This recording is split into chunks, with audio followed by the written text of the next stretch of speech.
मुझे कुछ प्रॉब्लम थे। अपने जो ऑडियो क्लिप में जो बोला है वो सब मैंने झेला है, लेकिन मैं चाहती थी कि कोई तो मुझे ये बताए कि जो मेरे साथ हो रहा है वो होता है दुनिया में लोगों के साथ। तो मैं उससे बाहर निकली हूँ, लेकिन मैं जब बोलती थी किसी के साथ ये मेरे साथ हो रहा है तो कोई मानने को तैयार ही नहीं यस है। बेटा, अब आप एकदम अच्छे हैं बेटा, आपको कोई सिजोफ्रेनिया नहीं है, आपको रोग कभी था भी नहीं। हाँ।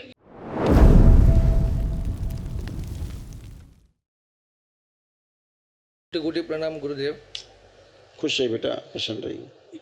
इसी जिले से हूँ मैं और बेटा। डीएनए में 5 लोग हैं। बहन और वाइफ के लिए आया हूँ। बहन इधर ही है, उसको थोड़ा साइकेट्रिक प्रॉब्लम है, सिजोफ्रेनिया है थोड़ा। नहीं है, अच्छा सिजोफ्रेनिया था, अच्छा। अब नहीं। खड़ी करो जिसको सिजोफ्रेनिया था, अब उसे कोई सिजोफ्रेनिया नहीं है, कुछ भी नहीं है। आ जाओ बेटा, माइक पे आ जाओ। गुरुजी, मुझे कुछ प्रॉब्लम थे। अपने जो ऑडियो क्लिप में जो बोला है वो सब मैंने झेला है, लेकिन मैं चाहती थी कि कोई तो मुझे ये बताए कि जो मेरे साथ हो रहा है वो होता है दुनिया में लोगों के साथ। तो मैं उससे बाहर निकली हूँ, लेकिन मैं जब बोलती थी किसी के साथ ये मेरे साथ हो रहा है तो कोई मानने को तैयार ही नहीं है। बेटा, यही समस्या मेरा है। जो मन में था मैं बाहर निकलती थी। मेरे दोस्त कहते थे कि तेरे से बात करने वाला कोई नहीं है। तो फिर बेटा। मैं आपकी हाँ, खुश हो बेटा। प्रणाम करती हूँ, आपने मेरी समस्या सुलझाई।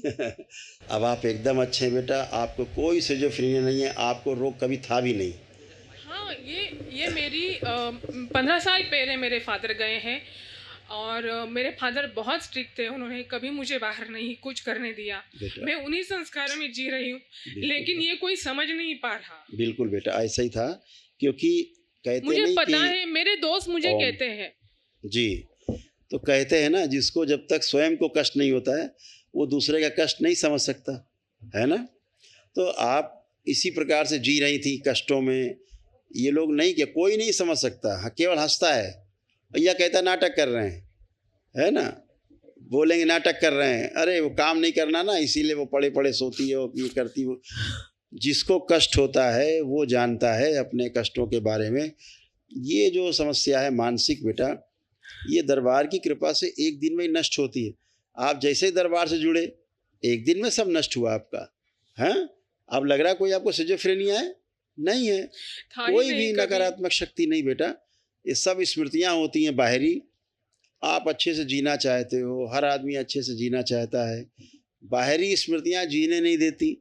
ये जो नकली बीमारी है जो घेर लेती स्मृति के रूप में, जिसको जकड़ लेती वही जानता, उसका दिल जानता है कैसे बाहर निकले, कोई रास्ता नहीं होता। झाड़ फूक, टोना टोटका, जादू टोना उसका उपाय नहीं बेटा, ये उसके उपाय नहीं। आपने सब करके देख लिए इतने वर्षों ने भी मुझे बोला। हाँ बेटा, तो सब कुछ करके देख लिए, दवाओं से भी आपने करके देख लिया।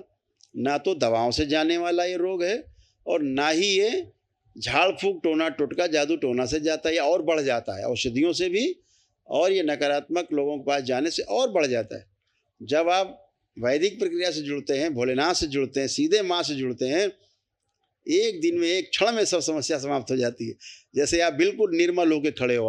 आज आपको पहली बार लग रहा है कि हम हैं। जब पहले अचानक से हमेशा बेहोश हो जाती थी अचानक से, तो लोग सोचते थे नाटक कर रही है। सब गंदगी गई, सब बाहरी गंदगी होती है। हमेशा जिसके साथ ऐसा हो घर परिवार में, उसको अपने परिवार के सदस्यों के साथ हमेशा सहानुभूति रखनी चाहिए। पड़ोस में कोई ऐसा हो तो उसके प्रति सहानुभूति रखनी चाहिए कि वो स्वस्थ हो। हंसी उड़ाने से वो समस्या आपको भी हो सकती है, किसी को हो सकती है।